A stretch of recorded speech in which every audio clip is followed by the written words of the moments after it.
Hello दोस्तों, आज की हमारी वीडियो ज्वालामुखी से संबंधित है।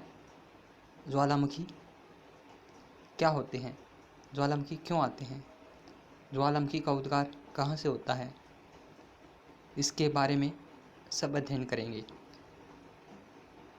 सबसे ज़्यादा हम नेट के जो मेन क्वेश्चन हैं उनके बारे में डिस्कस करना चाहेंगे। ज्वालामुखी, वॉल्केनो क्या होता है, वॉल्केनो ज्वालामुखी क्या होता है। ज्वालामुखी का संबंध पृथ्वी के आंतरिक बल से उत्पन्न होने वाले आकस्मिक संचलन से। जो आकस्मिक अचानक हलचल होती है, कहाँ पर होती है, पृथ्वी के आंतरिक भागों में। तो पृथ्वी के आंतरिक भागों में ऐसा क्या है, पृथ्वी के आंतरिक भागों में रेडियो एक्टिव पदार्थ होते हैं जो बहुत ज़्यादा गर्म होते हैं, जिससे उनके अंदर सेवनीय धाराएं उत्पन्न होती हैं। वो सेवनीय धाराएं जो बाहर निकलने का काम करती है पृथ्वी से, जिसके कारण भूकंप और ज्वालामुखी क्रियाएं उत्पन्न होती हैं।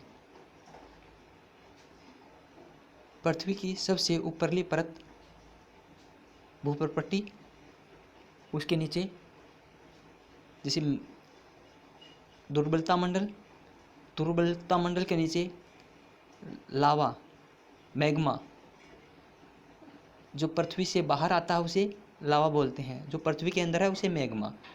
तो यहाँ पर हम देखेंगे ज्वालामुखी का संबंध पृथ्वी के आंतरिक बल से उत्पन्न होने वाले आकस्मिक संचलन से है। इसके अंतर्गत पृथ्वी के आंतरिक परतों में पेरिडोटाइट के गलन से क्या होता है, पृथ्वी के अंदर पेरिडोटाइट उसका जो गलन होता है उससे क्या मैग्मा की उत्पत्ति होती है। पेरिडोटाइट एक परत है पृथ्वी के अंदर, वह परत क्या पेरिडोटाइट वो पिघलती है, पिघलने से क्या होता है, मैग्मा बनता है उसका। तो मैग्मा फिर क्या आता है, वो पृथ्वी सतह को तोड़कर बाहर निकलता है।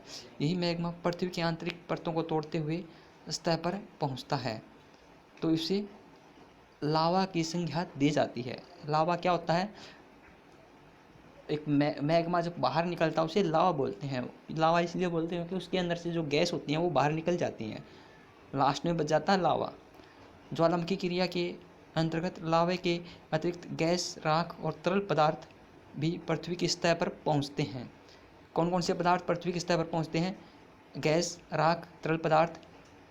तो मैग्मा की उत्पत्ति से लेकर उद्गार तक की संपूर्ण क्रिया को, जब उद्गार ज्वालामुखी की जब उद्गम होता है उससे लेकर जो संपूर्ण क्रिया, उस क्रिया को क्या बोलते हैं, ज्वालामुखीयता कहते हैं।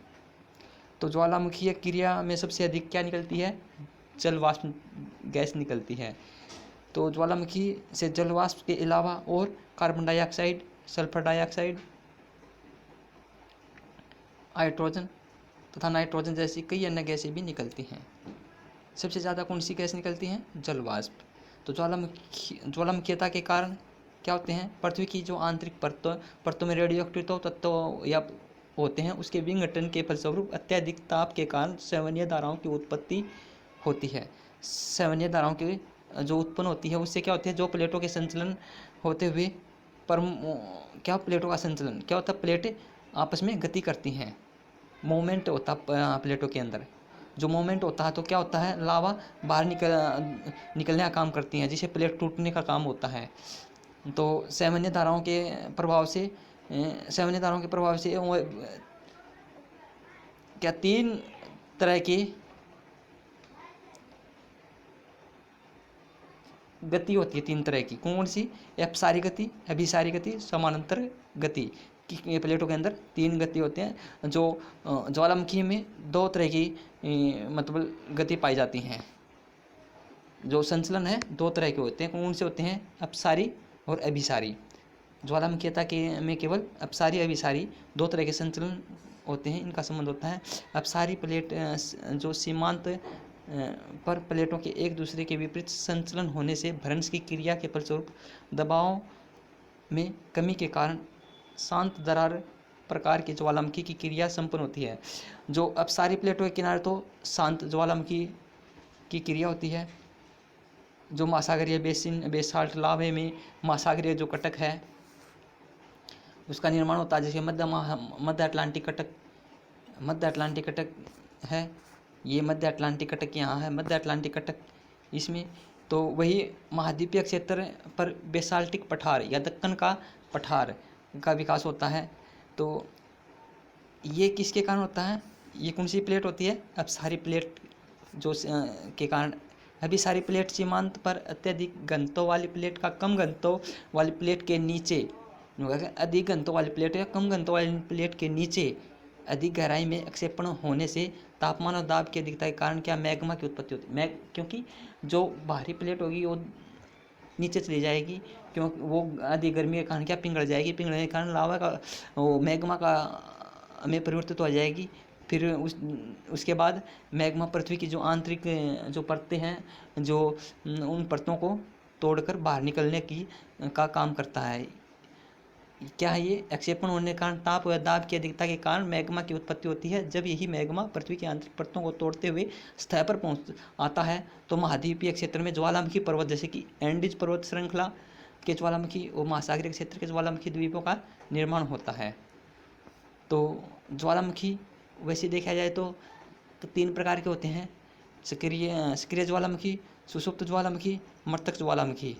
ये 3 तरह के ज्वालामुखी होते हैं।